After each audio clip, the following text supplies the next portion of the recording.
Hello students, welcome to our English class. From last some videos we starting the lesson number 4.7, The Sword in the Stone. The name of our lesson is The Sword in the Stone. In this lesson student, the King Arthur, famous in legends and history as one of the bravest and noblest king of Britain, grew up as an orphan youth before destiny intervened in the form of his protector and guardian. King Arthur was brave and noble. He fought the wild barbarians bravely and drove them away from his land.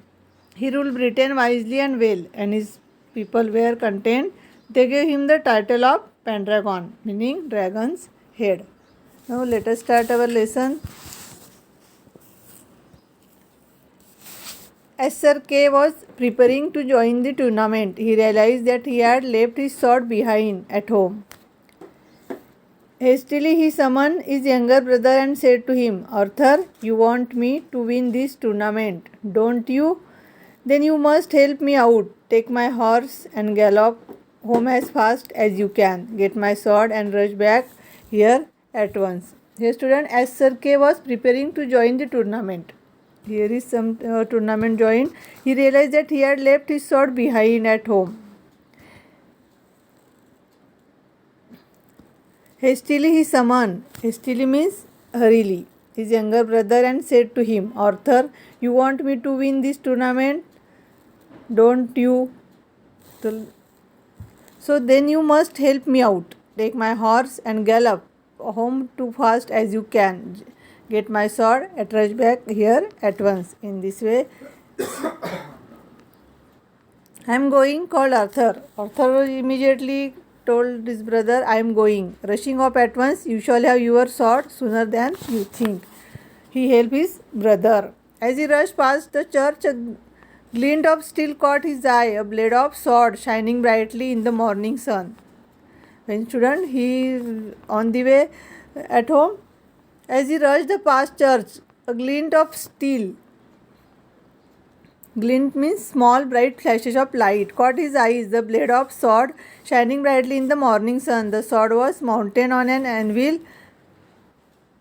on the top of block of marble right in the middle of the churchyard. It was a magic sword in the stone, but Arthur knew nothing about it. All he saw the sword that was available for taking. Kay shall have his sword straight away, said Arthur to himself. He ran up to the stone, seized the sword by the handle and drew it effortlessly. He rushed back his brother and handed the sword to him, breathless and excitement.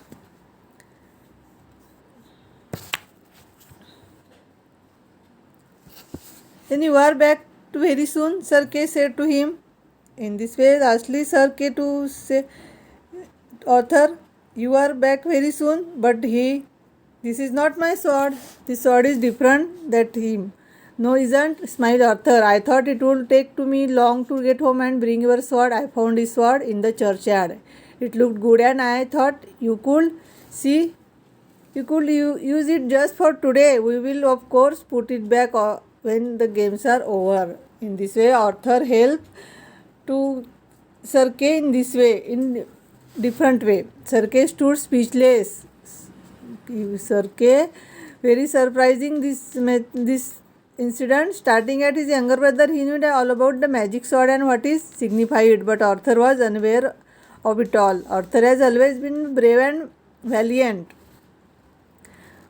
boy, and he is excellent in fencing, the archery. He adored his father and his half brother, and his dream was become the squire to his dashing brother. And now, without even knowing what is implied, Arthur had drawn the magic sword from the stone. Kay's mind was working rapidly. In this way, Kay's mind was working rapidly, soon fast. He actually held a sword of stone in his hand. Actually, this sword is the stone of his hand, the very same sword that strongest and bravest knights could not much grip at the Guildhall of us. Sir Kay seized the sword and to their father, living bewildered. Bewildered means highly confused. Arthur behind him, he said, the Sir Hector, father, this is the sword of stone and I have it in my hand. I am the rightful King Britain. Sir Hector was wise man. their father was a wise man. How did you get hold of his sword, son? He asked his eldest born. What does that matter? I have it in my hand. It was meant to be mine. Isn't that enough, sir? Retorted angrily. That's not enough, said the father quietly. How did you get hold this sword?